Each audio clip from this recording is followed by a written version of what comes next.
2016 March മാസത്തിലാണ് കലാഭവൻ മണി അപ്രതീക്ഷിതമായി മരണപ്പെടുന്നത്. കേരളത്തിൽ വലിയ വിവാദമുണ്ടാക്കിയ വിഷയമാണ് കലാഭവൻ മണിയുടെ മരണം. ഗുരുതരമായി കരൾ രോഗം ബാധിച്ചതിനു ശേഷം ബിയർ കഴിച്ചതാണ് നടൻ്റെ മരണത്തിന് കാരണമായത്. മരണകാരണം സംബന്ധിച്ച് പല അഭ്യൂഹങ്ങളും വന്നിരുന്നു.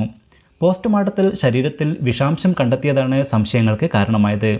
അന്വേഷണത്തിനൊടുവിൽ ഇത് വിഷാംശമല്ലെന്ന് വ്യക്തമായി. മരണത്തിലെ ദുരൂഹത അവസാനിച്ചു. ഇപ്പോഴിതാ മണിയുടെ മരണശേഷം നടന്ന സംഭവങ്ങളെക്കുറിച്ച് സംസാരിക്കുകയാണ് നടനും അമ്മ സംഘടനയുടെ ജനറൽ സെക്രട്ടറിയുമായ ഇടവേള ബാബു. ഞങ്ങൾ കൈകാര്യം ചെയ്ത നിർണായകമായ സംഭവം മണിയുടെ മരണമാണ്. എനിക്കെന്തെങ്കിലും സംഭവിച്ചാൽ ബാബു ചേട്ടനെ വിളിച്ചു പറഞ്ഞാൽ മതിയെന്ന് മണി പറഞ്ഞിട്ടുണ്ട്. ഞാനന്ന് പ്രിയേട്ടൻ്റെ പടത്തിൻ്റെ ഷൂട്ടിലാണ്. അപ്പോഴാണ് മോശം സ്റ്റേജിലാണെന്ന് നാദിർഷ പറയുന്നത്. എന്നെ ഒന്ന് വിടാമോ എന്ന് ചോദിച്ചു. ഒറ്റ ഷോട്ട് എടുത്തിട്ട് നീ പോയിക്കോ എന്ന് പറഞ്ഞു. അത് ഷൂട്ട് ചെയ്ത് എന്നെ വിട്ടു. ഞാൻ ചെന്നപ്പോഴേക്കും പോലീസ് കാത്തു നിൽക്കുന്നുണ്ട്. ഏറെക്കുറെ കഴിയാറായെന്ന് പറഞ്ഞ് എന്നെ അകത്തേക്ക് കൊണ്ടുവന്നു. അവിടെ വെച്ചാണ് ഡോക്ടർ ഒരു ചെറിയ പ്രശ്നമുണ്ടെന്ന് പറയുന്നത്. സെപ്റ്റിക്കിൻ്റെ അംശം കാണുന്നുണ്ട്. അടുത്തൊരു സ്റ്റെപ്പിലേക്ക് കടക്കേണ്ടി വരും. പോസ്റ്റ്മോർട്ടത്തിന് ഞങ്ങൾ എഴുതുമെന്ന് പറഞ്ഞു. എഴുതാതിരിക്കാൻ പറ്റില്ലെന്നും പറഞ്ഞു. ആ ഒരു ഘട്ടം എത്തിയപ്പോൾ എൻ്റെ കയ്യിൽ ഒതുങ്ങില്ല എന്ന് തോന്നി. മമ്മൂക്കയാണ് ജനറൽ സെക്രട്ടറി. അദ്ദേഹത്തോട് ഇങ്ങനെയാണ് സാഹചര്യം എന്ന് പറഞ്ഞു. മിനിസ്റ്റർ രാജീവേട്ടൻ അന്ന് MLA ആണ്. മമ്മൂക്ക അവരെ വിളിച്ചു. ഞാൻ IBയെ വിളിച്ചു. ഞങ്ങളെല്ലാവരും കൂടിയാണ് അത് ഹാൻഡിൽ ചെയ്തത്.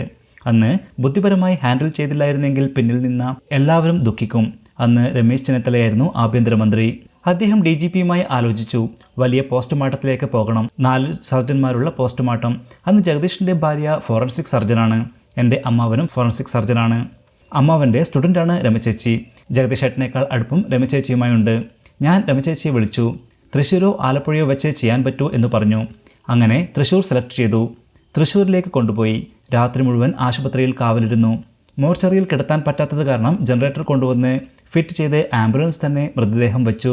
രാവിലെ റൂമിലേക്ക് മാറ്റി. റൂമിൻ്റെ അവസ്ഥ വളരെ മോശമായിരുന്നു. മണിയെ അവിടെ കിടത്താനുള്ള ബുദ്ധിമുട്ട് കൊണ്ടാണ് അങ്ങനെ ചെയ്തത്.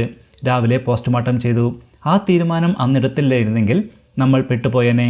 അദ്ദേഹം കഴിച്ച മരുന്നിൻ്റെ ആഫ്റ്റർ എഫക്റ്റ് ആയിരുന്നു എന്നാണ് ഞാൻ മനസ്സിലാക്കിയത്. വിഷാംശം ആയിരുന്നില്ല. ഇടവേള ബാബു ചൂണ്ടിക്കാട്ടി.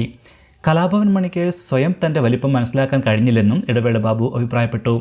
മരിച്ച അന്നു മുതൽ മൃതദേഹം അടക്കം ചെയ്യുന്നതുവരെ കൂടെ ഉണ്ടായിരുന്ന ആളാണ് ഞാൻ. ജനങ്ങളുടെ വികാരം എന്തായിരുന്നു? അത്രയും വലിയ യാത്രയപ്പാണ് മണിക്ക് ലഭിച്ചതെന്നും ഇടവേള ബാബു ചൂണ്ടിക്കാട്ടി. മരിച്ചിട്ട് ഇത്ര വർഷം കഴിഞ്ഞുവെങ്കിലും ആ മഹാനടൻ ഇന്നും ജനഹൃദയത്തിൽ വസിക്കുന്നു.